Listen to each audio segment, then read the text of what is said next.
Hello welcome back guys. कैसे हो मेरे 9th सीबीएसई वाले बच्चों। आपका धुरंधर टीचर करण चौहान आ चुका है अपना 5th लेक्चर लेके, ओरिएंटिंग योरसेल्फ कोऑर्डिनेट जियोमेट्री के बारे में जो हम पढ़ रहे हैं।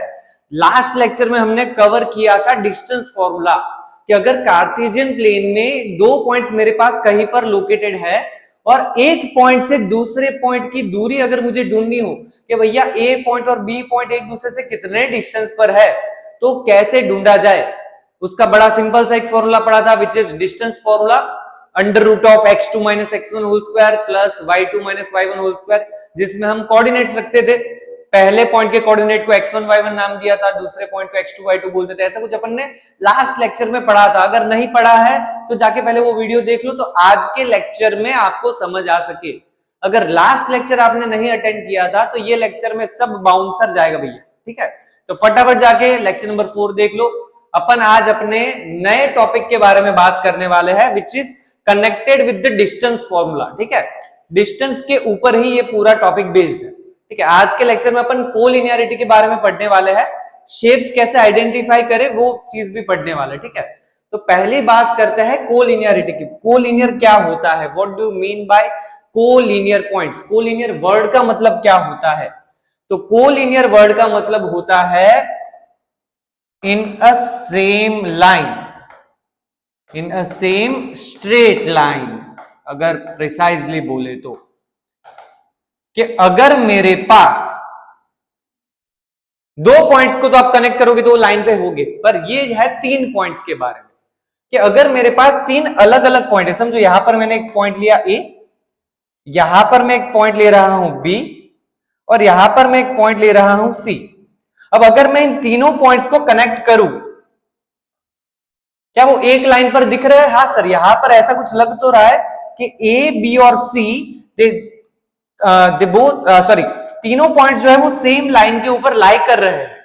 तो इस चीज को बोला जाता है कोलिनियर पॉइंट्स, के ऐसे पॉइंट्स जो सेम लाइन में लाई करते हैं, सेम स्ट्रेट लाइन में लाई करते हैं, this points are called collinear points. अब समझो इसी चीज को अगर मैं ऐसे रिप्रेजेंट करूं, समझो एक पॉइंट P है यहां पर, एक पॉइंट Q है यहां पर और एक पॉइंट R है इधर।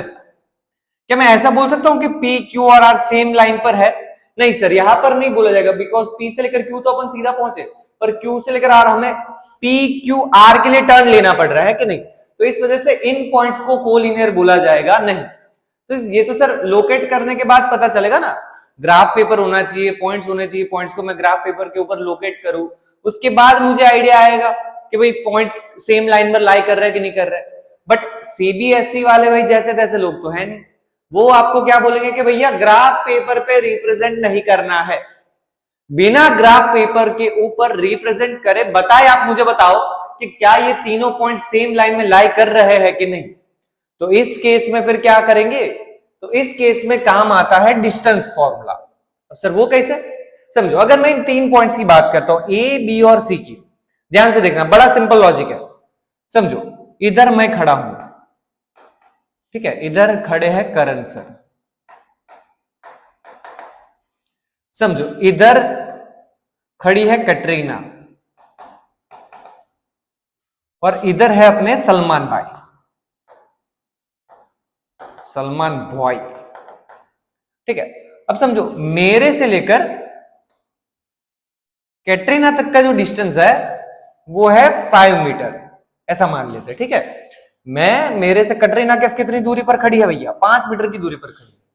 और सलमान खान से लेकर कटरीना कैफ समझो 3 मीटर की दूरी पे खड़ी है। अरे बहुत बड़ा मीटर हो गया, 3 मीटर के डिस्टेंस पे खड़ी है।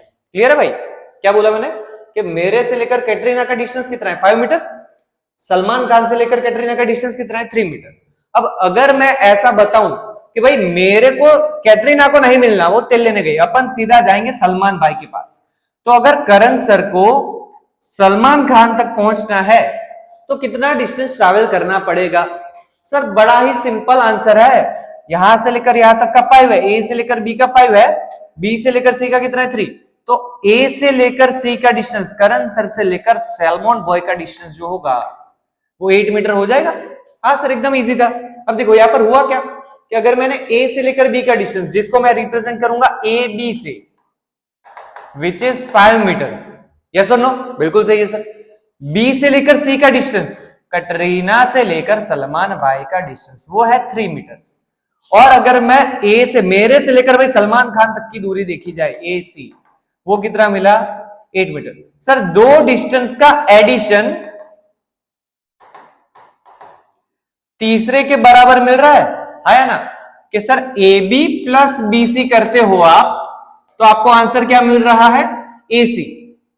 अगर ऐसी कोई सिचुएशन पॉसिबल होती है कि जहां पर किसी भी दो डिस्टेंस का एडिशन तीसरे डिस्टेंस जितना मिले, याद रखना भाई, फिर से बोल रहा हूं, किसी भी दो डिस्टेंस का एडिशन तीसरे के जितना मिले, उसी केस में हम क्या बोल सकते हैं कि ए बी और C this 3 points are collinear. Clear है भाई?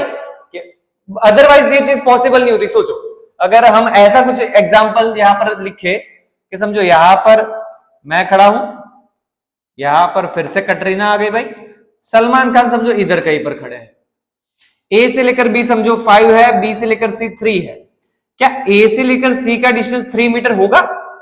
नहीं सर, ये डिस्टेंस कभी भी 8 मीटर कभी भी पॉसिबल होगा नहीं, because it is creating a triangle. हमने ट्राइंगल के फॉर्मेशन के बारे में पढ़ा था कि कोई भी दो साइड्स का एडिशन जो होता है वो हर बार तीसरी साइड से बड़ा मिलता है, तभी जाके ट्राइंगल फॉर्म होता है, वरना ट्राइंगल नहीं बन सकता है कि नहीं। तो अगर मैं 5 + 3 करूंगा तो 8 मिलेगा। एसी का डिस्टेंस जो है वो 8 से तो ज्यादा ही होना चाहिए, अदरवाइज ट्राइंगल बनेगा नहीं, तो वो चीज तो प्रॉब्लमेटिक हो जाएगी। मतलब कि अगर मेरे पास कोई भी दो का डिस्टेंस तीसरे जितना मिलता है तो वो कोलिनियर है, अगर नहीं मिलता तो इन पॉइंट्स को क्या मैं कोलिनियर बोल सकता हूं? ऐसा बोलेंगे अपन कि ए पॉइंट, बी पॉइंट और सी पॉइंट तीनों सेम लाइन पर है? नहीं सर, वो चीज पॉसिबल नहीं होगी। अब इस केस में एक और चीज आप देख सकते हो कि हर बार जरूरी नहीं है कि ए बी और सी ही लाइन में हो, ऐसा भी तो पॉसिबल है कि ए इधर हो, सलमान भाई बीच में हो और कैटरीना लास्ट में हो। तो बोलो इस वाले केस में कौन से दो का डिस्टेंस ऐड करेंगे? सर ए से लेकर सी का डिस्टेंस, सी से लेकर बी का डिस्टेंस, इन दोनों का एडिशन किसके जितना मिलना चाहिए? ए से लेकर बी के डिस्टेंस जितना, ए बी जितना मिलना चाहिए। तो इस केस में ये तीनों पॉइंट्स कोलिनियर होंगे। सर ऐसा भी तो पॉसिबल है कि ए बीच में हो, है ना, बिल्कुल। समझो बी है इधर, ए इधर कहीं पर लटक रहा है, सी इधर है, तो इस केस में क्या होगा सर? बी से लेकर ए का डिस्टेंस, उसको मैं किसके साथ ऐड करूंगा?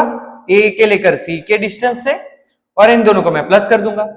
आंसर कितना होना चाहिए? बी से लेकर सी, बी सी जितना आंसर होना चाहिए। तो इस वाले केस में ए बी सी तीनों कोलिनियर हो जाएंगे। ठीक है, तो ये 3 केसेस पॉसिबल हो सकता है। हमें क्या याद रखना? हमें ये केसेस याद नहीं रखने, हमें सिंपल फंडा याद रखना है। एंड फंडा इज कि भाई कोई भी दो डिस्टेंस, आपको तीनों चीज का डिस्टेंस तो ढूंढना ही पड़ेगा। ठीक है, अगर मेरे पास ए बी सी पॉइंट है तो मुझे कौन कौन से डिस्टेंस ढूंढने पड़ेंगे? ए बी, बी सी, ए सी। ये तीनों डिस्टेंस ढूंढने के बाद हम क्या चेक करेंगे कि भाई कोई भी दो को ऐड करके देखो, किसी भी दो का एडिशन क्या तीसरे के जितना हो रहा है? कोई भी दो हो सकता है, वो A B plus B C भी हो सकता है, ए बी प्लस ए सी भी हो सकता है, बी सी प्लस ए सी भी हो सकता है, और उसका आंसर तीसरे जितना मिलना चाहिए। उसी केस में अपन क्या बोलेंगे भाई कि तीनों पॉइंट्स कोलिनियर है, अदरवाइज कोलिनियर बोला जाएगा नहीं। ये चीज आपकी एंड ऑफ चैप्टर एक्सरसाइज में पूछी गई है, और ये बड़ा लेंथी क्वेश्चन हो जाता है, तो ये 3 मार्क में भी पूछा जा सकता है। अगर सामने वाले का मन हुआ तो 5 मार्क्स में भी पूछ सकता है। ठीक है, और इस चीज के लिए आपको सिर्फ और सिर्फ डिस्टेंस फॉर्मूला के ऊपर ही डिपेंडेंट रहना है, क्योंकि हम क्या देखो क्या कर रहे हैं, ए से लेकर बी का डिस्टेंस मतलब डिस्टेंस फॉर्मूला, बी से लेकर सी का डिस्टेंस वापस डिस्टेंस फॉर्मूला, ए से लेकर सी का डिस्टेंस वापस, तो हम डिस्टेंस फॉर्मूला ही यूज कर रहे हैं, बस मल्टीपल टाइम्स यूज कर रहे हैं, एक क्वेश्चन में 3 बार यूज कर रहे हैं। तो ए बी का डिस्टेंस ढूंढेंगे, बी सी का और ए सी का, उसके बाद एडिशन करके देखेंगे क्या कोई दो का एडिशन तीसरे जितना दिख रहा है कि नहीं। देखते हैं, चलो एक क्वेश्चन अपन सॉल्व करते हैं। यहाँ पे अगर क्वेश्चन में आपको टप्पा पड़ गया तो समझो ये टॉपिक आपका क्लियर है। देखो यहाँ पर हमें क्या बोल रखा है, ये 3 पॉइंट्स मैंने लिए हैं, 1,2, 3,5, 5,8। अब यहाँ पर मैंने पहला क्वेश्चन इजी लिया है, सारे पॉजिटिव लिए, नेगेटिव पॉइंट्स भी हो सकते हैं बट उससे फर्क नहीं पड़ना चाहिए डिस्टेंस फाइंड करने के लिए। तो ठीक है, तो हम यहाँ पर क्या क्या चीजें ढूंढेंगे? पहली चीज हम ढूंढेंगे ए पॉइंट से लेकर बी पॉइंट तक का डिस्टेंस। डिस्टेंस फॉर्मूला हमारे पास था square root of x2 minus x1 whole square plus y2 minus y1 whole square. x वाले का झगड़ा x वाले के साथ, y वाले का झगड़ा y वाले के साथ। चलो, तो अगर मैं बात करूं x2 माइनस x1 की, अब ये फर्क नहीं पड़ता कि आपने इसको x1 y1 लिया या इसको x1 y1 लिया, ठीक है, वो आप कोई किसी को भी x1 y1 ले सकते हो दोनों पॉइंट्स में से। समझो मैं इसको x1 y1 ले रहा हूं, ab के लिए इसको x2 y2 ले रहा हूं, तो क्या करना है सर, x में से x माइनस करना है, आगे x एक्सिस होता है पीछे y एक्सिस होता है, तो x कोऑर्डिनेट में से x कोऑर्डिनेट उड़ाएंगे तो क्या मिलेगा 3 माइनस 1 का स्क्वायर प्लस y वाले का झगड़ा y वाले के साथ 5 माइनस 2 का स्क्वायर, डन है सर। चलो 3 माइनस 1 कितना हो जाएगा सर 2, सो 2 स्क्वायर, 5 माइनस 2 क्या हो जाएगा 3, 3 स्क्वायर, 2 स्क्वायर हो जाएगा 4, 3 स्क्वायर हो जाएगा 9 एंड 9 प्लस 4 हो गया रूट 13 यूनिट्स। तो मतलब कि A पॉइंट से लेकर B पॉइंट तक का जो डिस्टेंस है वो हमें मिला रूट 13। ऐसा क्वेश्चन देख के, ऐसी वैल्यू देख के डरना नहीं अपने को, ठीक है। आगे हम अभी और सॉल्व करेंगे। चलो नेक्स्ट हम बात करते हैं B से लेकर C के डिस्टेंस के लिए। Same formula x2 minus x1 whole square plus y2 minus y1 whole square. So in this we will have, चलो B से लेकर C, B से लेकर C, x में से x माइनस, y में से y माइनस, ध्यान से देखो x वाले में से x वाला माइनस करेंगे तो ये हो जाएगा 5 माइनस 3 स्क्वायर, y में से y माइनस करेंगे तो ये हो जाएगा 8 माइनस 5 स्क्वायर।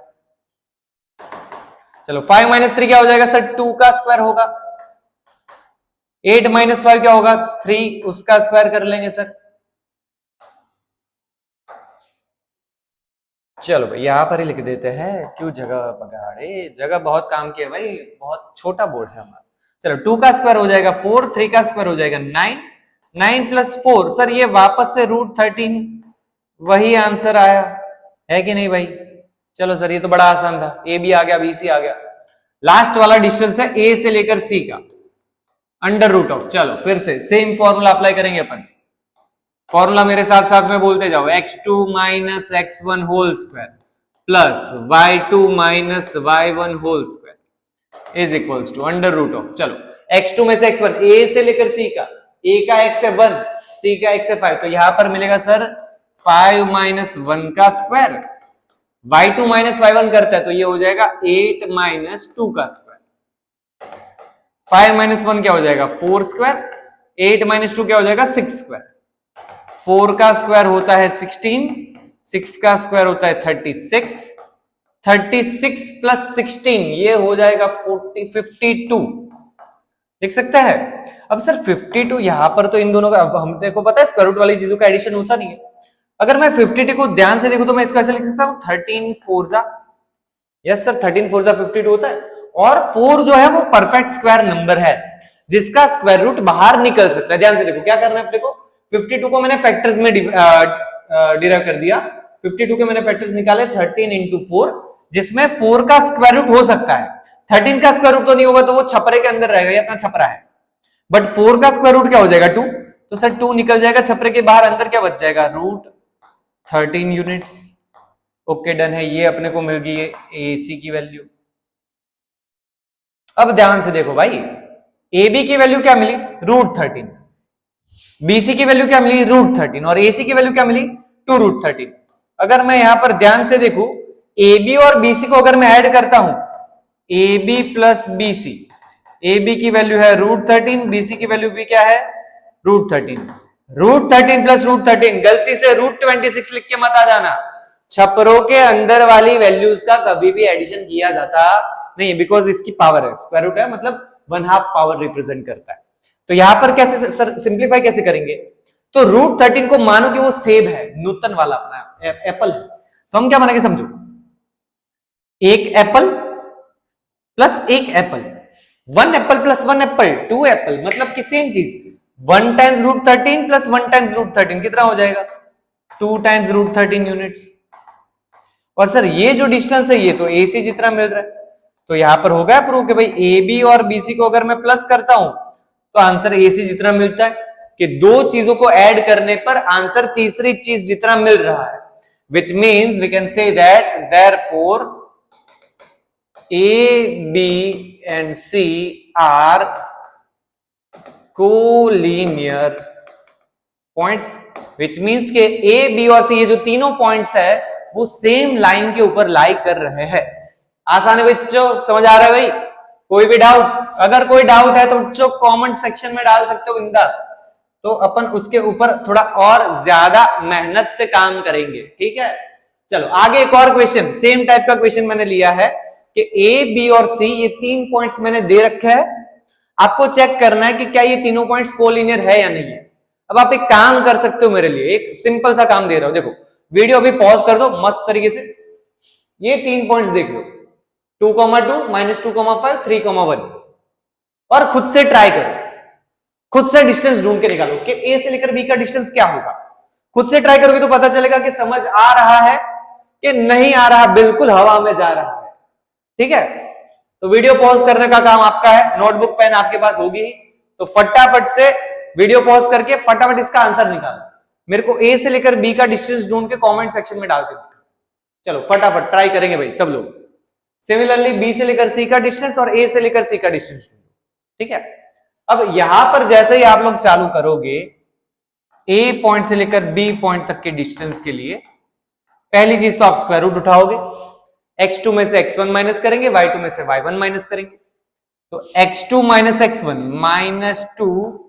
-2 का whole square plus y2 minus y1 5 -2 का होल स्क्वायर, -2 क्या हो जाएगा, -4 का स्क्वायर, 5 -2 क्या हो जाएगा, 3 का स्क्वायर, -4 का स्क्वायर हो जाएगा 16, 3 का स्क्वायर होगा 9, 16 + 9 हो गया √25, और 25 का स्क्वायर रूट होता है 5 यूनिट्स। डन है भाई? सर ये बड़ा मस्त डिस्टेंस आया, क्लियर है भाई? चलो ए से लेकर बी का डिस्टेंस हो गया, इजी था सर ये तो। सिमिलरली चलो बी से लेकर सी के डिस्टेंस की बात करते हैं, बी सी के लिए स्क्वायर रूट में x2 - x1 होल स्क्वायर, 3 -2 का होल स्क्वायर, y2 - y1 1 - 5 का whole square, so it will be square root of 3 minus क्या हो जाएगा, +2 का होल स्क्वायर, 1 - 5 क्या हो जाएगा, -4 का होल स्क्वायर, 3 + 2 5 आ गया आंसर सर, 5 का स्क्वायर कर देंगे, और -4 का स्क्वायर हो जाएगा 16, सो इट विल बी 25 + 16, 25 और 16 को ऐड कर दो भैया, 25 + 10 35, 35 + 5 40, ये हो गया 41, और 41 के तो कोई फैक्टर भी नहीं है, प्राइम नंबर है सर, तो इसका कोई स्क्वायर रूट निकल नहीं सकता, पॉसिबल ही नहीं है, बस ये आ गया आंसर √41 यूनिट्स। अब लास्ट डिस्टेंस ए से लेकर सी का ढूंढ लेते हैं, square root of x2 - x1 3 - 2 का whole square plus y2 - y1 1 - 2 का होल स्क्वायर। चलो बच्चा बाटी 3 - 2 क्या हो जाएगा, 1 का स्क्वायर, 1 - 2 क्या हो जाएगा, -1 का स्क्वायर, 1 का स्क्वायर प्लस 1 -1 का स्क्वायर प्लस 1, गलती से +1 -1 उड़ा मत दियो भाई, ध्यान रहे, ये आ गया √2 से 2 भी प्राइम नंबर है, उसका भी कुछ नहीं हो सकता। अब यहां पर देखो किसी भी दो को प्लस करोगे आंसर आएगा तीसरे जितना, नहीं सर कोई भी दो ले लो, 5 + √41 √2 नहीं आएगा, 5 + √2 √41 नहीं आएगा, √41 + √2 5 नहीं आएगा, पॉसिबल ही नहीं है, कोई भी दो का डिस्टेंस तीसरे जितना मिल रहा नहीं है। मतलब कि यहां पर हम क्या लिख सकते हैं कि भाई A B and C are not collinear points. Clear है बच्चों? एकदम आसान सी चीज पढ़े अपन कोलिनियरिटी के बारे में कि कोई भी दो का डिस्टेंस, किसी भी दो डिस्टेंस का एडिशन तीसरे डिस्टेंस जितना मिलता है then it will be a collinear point, otherwise उसे कोलिनियर पॉइंट्स बोला जाएगा नहीं। चलो अब जैसे हमने 3 पॉइंट्स के बारे में बात करी, सिमिलरली मैं 4 पॉइंट्स के बारे में भी बात कर सकता हूं। अब 4 पॉइंट से सर अगर हम याद करें तो शेप्स भी क्रिएट होते थे, हमने 8th स्टैंडर्ड में शेप्स के बारे में पढ़ा है कि नहीं पढ़ा? पढ़ा है ना? चलो आ जाओ आगे बढ़ते हैं। तो फिर हाउ टू आइडेंटिफाई शेप्स, कैसे शेप्स को आइडेंटिफाई किया जा सकता है with the help of distance formula. देखो हमें इस साल ये 4 शेप्स याद रखने हैं, 4। सबसे पहला है लल्लूग्राम, पैरालेलोग्राम। लल्लूग्राम आपने देखा होगा, ऐसा कुछ दिखता है, याद आया? हाँ सर याद है ये तो। A B C D. चलो ये हुआ अपना लल्लूग्राम। लल्लूग्राम के बड़े भैया रोम्बुस। काजू कतरी खाई है ना आपने, तो काजू कतरी जैसा दिखता ही है, समझो ये है अपना रोम्बुस ABCD। उसके बाद हमारे पास है तीसरा शेप अपने लक्ष्मण भाई साहब, लक्ष्मण भगवान है, राम भगवान नहीं गए, हाँ सॉरी रेक्टेंगल ही लिख रहे हैं, रेक्टेंगल। ठीक है, ये अपनी महाभारत चल रही है भाई। ये अपना विभीषण है, ये अपना हनुमान दादा है, ये अपने लक्ष्मण भगवान है भैया। रेक्टेंगल, रेक्टेंगल देखा होगा, हाँ सर बड़ा मस्त होता है, एकदम चपटा सा। और आखिरी जो है वो है हमारे राम भगवान भैया, जो कि है स्क्वायर।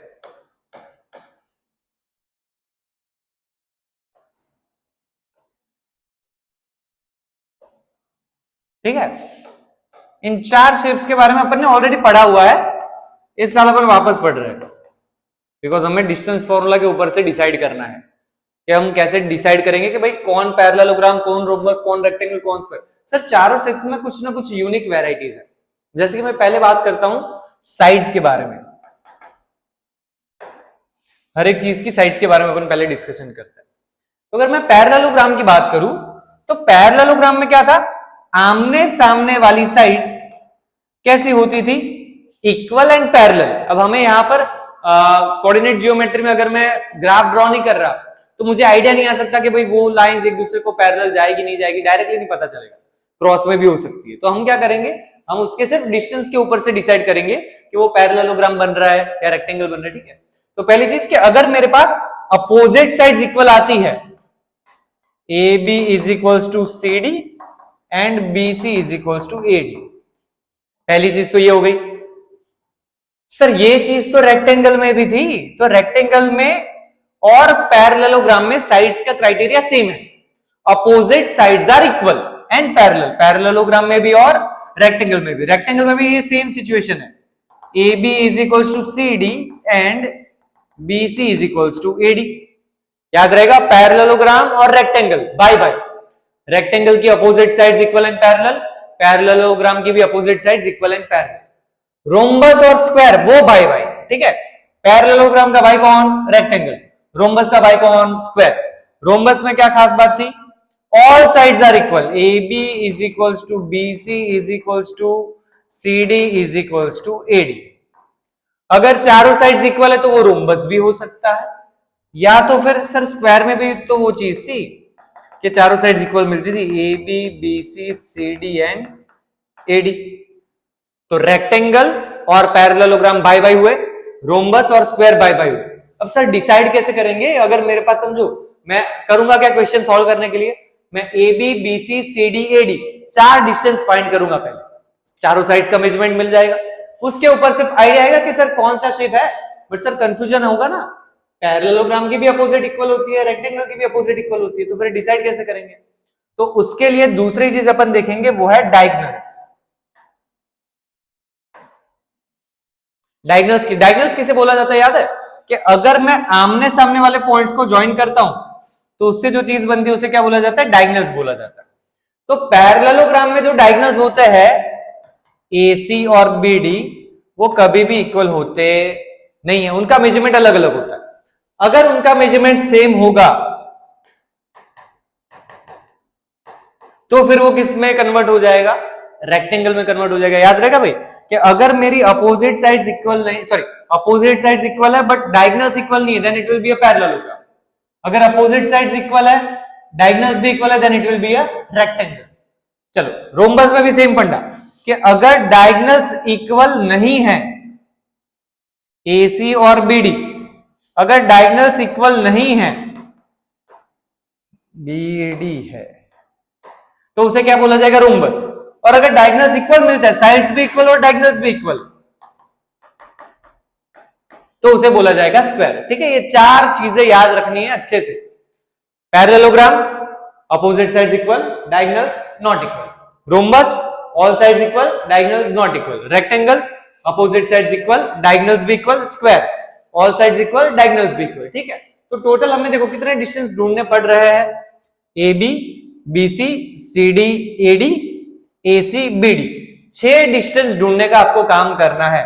अगर ये 6 डिस्टेंस आपके पास है तो आपको पता चलेगा कि आपका शेप किस कैटेगरी में लाई करता है। याद रहेगा भाई कि अगर मेरे पास अपोजिट साइड्स इक्वल है और डायगोनल्स इक्वल नहीं है तो मैं उसे क्या बोलूंगा, पैरेललोग्राम बोलूंगा। अगर मेरी अपोजिट साइड्स इक्वल है और डायगोनल्स भी इक्वल है तो उसे क्या बोला जाएगा, रेक्टेंगल बोला जाएगा। अगर सारी साइड्स इक्वल है, डायगोनल्स इक्वल नहीं है तो उसे क्या बोलेंगे, रोम्बस। और अगर सारी साइड्स इक्वल है और डायगोनल्स भी इक्वल है तो उसे क्या बोला जाएगा, स्क्वायर बोला जाएगा। स्क्वायर के डायगोनल बनाना रहेगा सर, बना देते हैं भाई। चलो, तो ये 4 चीजों के बारे में हमें अच्छे से याद रखना है, ठीक है। 6 डिस्टेंस फाइंड करने हैं। चलो आगे बढ़ते हैं। अरे इस पेज का भी कुछ काम नहीं है भाई। अच्छा, आगे बढ़ते हैं मिड पॉइंट फॉर्मूला के ऊपर। चलो, मिड पॉइंट फॉर्मूला क्या चीज है सर, नाम के ऊपर से पता चल रहा है कि हमारे पास जो पॉइंट होगा वो कहां पर होगा, मिडिल में होगा, बीच में पॉइंट होगा। अगर कोई पॉइंट लाइन पे एग्जैक्टली बीच में लाई करता है तो उसे क्या बोला जाता है, मिड पॉइंट बोला जाता है। अपन सिंपल पहले फंडा समझते हैं। चलो समझो, मैं यहां पर एक लाइन ले रहा हूं ए से लेकर बी। समझो ये ए से लेकर बी का जो डिस्टेंस है वो है 8 सेंटीमीटर, ठीक है। यहां पर मैंने एक पॉइंट लिया सी। मैंने ऐसा नहीं बोला कि वो मिड पॉइंट है, मैंने एक सी पॉइंट लिया है। और मैं आपको ऐसा कुछ चीज बताता हूं कि अगर मुझे सी से लेकर ए तक पहुंचना है तो मुझे 4 सेंटीमीटर डिस्टेंस ट्रैवल करना पड़ता है। और अगर सी से लेकर मुझे बी तक पहुंचना है तब भी मुझे 4 सेंटीमीटर डिस्टेंस ट्रैवल करना पड़ता है। तो क्या मैं ऐसा बोल सकता हूं कि मेरा जो सी पॉइंट है वो ए से और बी से इक्वल डिस्टेंस पर है, बराबर हिस्सों में डिवाइडेड करता है अपनी लाइन को? तो ऐसा पॉइंट कि जो लाइन पे एग्जैक्टली सेंटर में, जो अपनी लाइन के 2 इक्वल पार्ट्स करता हो। If any point divides the line in 2 equal parts, सिर्फ 2 पार्ट्स में डिवाइड नहीं करना है, 2 इक्वल पार्ट्स में डिवाइड करना है भाई। सो इफ एनी पॉइंट लिखना रहेगा भाई, divides the line in 2 equal parts, then that point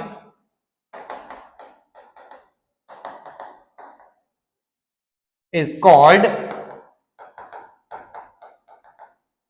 mid point. Clear है भाई? अब समझो अगर मुझे इस पॉइंट के कोऑर्डिनेट ढूंढने हैं तो मैं कैसे ढूंढ सकता हूं? देखो सर ये मिड में है, मतलब कि 2 इक्वल पार्ट करता होगा। तो अगर समझो मेरा A1 के कोऑर्डिनेट है x1 और y1, और समझो अगर B के कोऑर्डिनेट है x2 एंड y2, और अगर मुझे C के कोऑर्डिनेट ढूंढने हैं कि ये मेरा मिड पॉइंट है, उसके कोऑर्डिनेट क्या होंगे, तो वो ढूंढने के लिए हमारा फॉर्मूला है मिड पॉइंट फॉर्मूला।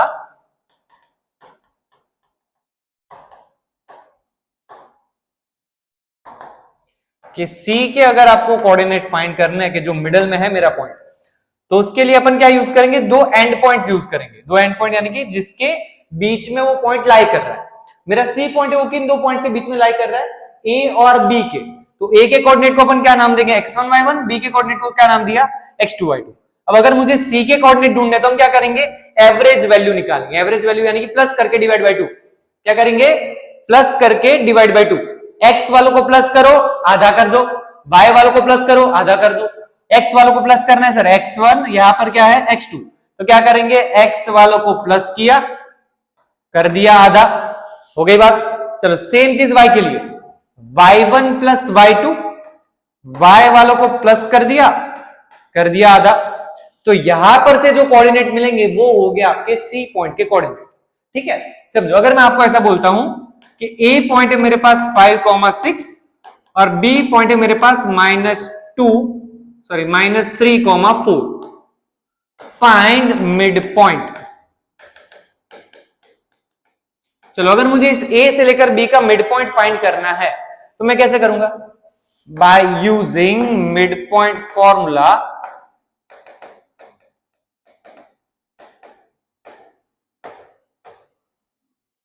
C के अगर मुझे कोऑर्डिनेट फाइंड करने हैं, मिड पॉइंट फॉर्मूला क्या है सर, x वालों को प्लस करना है और आधा कर देना है, यानी कि x1 प्लस x2 को प्लस किया, आधा कर दिया, y1 और y2 को प्लस किया, आधा कर दिया। चलो भैया x1 की वैल्यू बताओ। x1 सर ये रहा x1 5, x2 है -3, सो 5 plus -3 divided by 2। Similarly y1 plus y2 6 plus 4 divided by 2। Sir 5 minus 3 क्या हो जाएगा 2/2, 6 प्लस 4 क्या हो जाएगा 10/2। सो 2/2 विल बी 1, 10/2 विल बी 5। तो मेरा जो C पॉइंट है जो इन दोनों के एग्जैक्टली मिडल में होगा उसका कोऑर्डिनेट क्या होगा 1,5। ए से लेकर बी को ज्वाइन करने वाला जो लाइन सेगमेंट होगा, अगर मुझे उसका एग्जैक्टली मिडल ढूंढना है तो वो कौन सा कोऑर्डिनेट होगा 1,5। ठीक है, बड़ा ही simple formula, mid point formula भाई याद रह गया। क्या करना है, एक्स वालों को प्लस करेंगे आधा करेंगे, वाई वालों को प्लस करेंगे और आधा करेंगे। ठीक है, तो आज के लेक्चर में अपन इतनी थियरी यहां पर रखते हैं जिसमें अपन ने कोलिनियरिटी पढ़ा, फिर क्या चीज पढ़ी अपन ने, शेप्स के बारे में पढ़ा और फिर पढ़ा मिड पॉइंट फॉर्मूला। तो मतलब कि चैप्टर की जितनी भी थियरीज है वो सारी ओवर हो चुकी है। नेक्स्ट लेक्चर में अपन आगे बढ़ेंगे अपनी exercise end of chapter exercise के साथ, जिसमें बहुत सारे क्वेश्चंस दे रखे हैं, जिसमें मिड पॉइंट फॉर्मूला का यूज है, शेप्स कैसे पता करेंगे, राइट एंगल ट्राइंगल के बारे में भी आइडिया होना चाहिए एक और चीज। ठीक है, हाँ ये मैंने आगे की जो स्लाइड खाली रखी है, देखो यहाँ पर मैं आपको समझा सकता हूँ कि अगर कोई राइट एंगल ट्राइंगल होगा तो वो मैं कैसे पता कर सकता हूं सर। राइट एंगल ट्राइंगल के लिए आपको याद होगा, समझो अगर मेरे पास कोई 3 कोऑर्डिनेट दे रखे हैं, ए है, बी है और सी है।